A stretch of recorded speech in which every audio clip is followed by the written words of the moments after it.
I actually wrote a blog a month ago about the Apple Watch, which has a very interesting phenomena, because the Apple Watch works together with the iPhone, and the Apple Watch itself, it measures your heart rate, but it's also able to measure the warmth of your skin. It's able to measure the skin conductivity of electricity through the skin.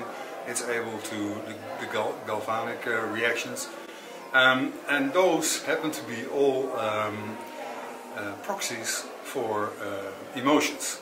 So you see them now introducing this. I mean, already 300 million iPhones are Apple Watch ready. They have that heart monitor in there, and Apple is selling it as trying to get as many people on that watch, because they want to sell as many as they can, of course. And they're selling it, basically you see them selling it with three different kinds of approaches. One, it's for health. We're going to make the world healthier because this will help you. The trigger that we've built in, the vibration technique that we've built in, I don't know if they have a name for that, will actually warn you every hour that you have to stand up, because we found out through research that most people actually, they die too early because they had not enough movement in their life physically. So we're going to remind people every hour to do that. On top of that, it will generate lots and lots of data, which we can use for good. And the other approach is, they've been trying to sell it, and there were some journalists that fell for it. It will actually make people more social. Because nowadays we have the phone, everybody's watching the phone when they're having conversations with each other, which makes people appear very antisocial. In fact, of course it is. So Apple is now coming with the big solution, because they have the Apple Watch. And so you don't have to look at your watch anymore, because you feel that somebody else wants you without breaking eye contact with the person that you're in conversation with. So that will make the world more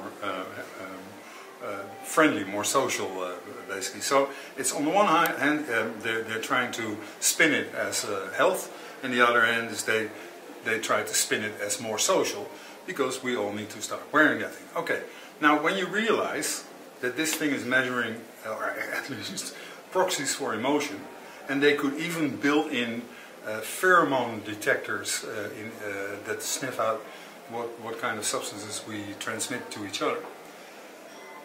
And when you combine it with the fact that we know that it only works with an iPhone, so what do you think is going to happen? Right? I mean, you have the Guardian newspaper, and you run an ad in the online Guardian, and one half of the UK sees this ad, and the other half of the UK sees that ad, which is called the classic A/B testing, which is applied a lot in conversion management.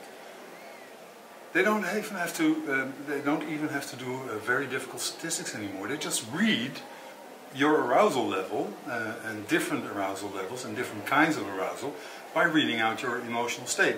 At least it's technically fully possible. So now you're telling me Apple is selling this because they want to improve our health? Come on. You know, so I worked in marketing for a big part of my life. I was worldwide responsible on Heineken for a time, and then general management. But 3.5 years ago I decided to go back to the Netherlands, because we've been living outside, and actually to start to study again, because that was a long time dream. No, I'm writing a book called Voodoo Marketing, and it actually deals with all the hidden persuasion techniques that are being used on the internet.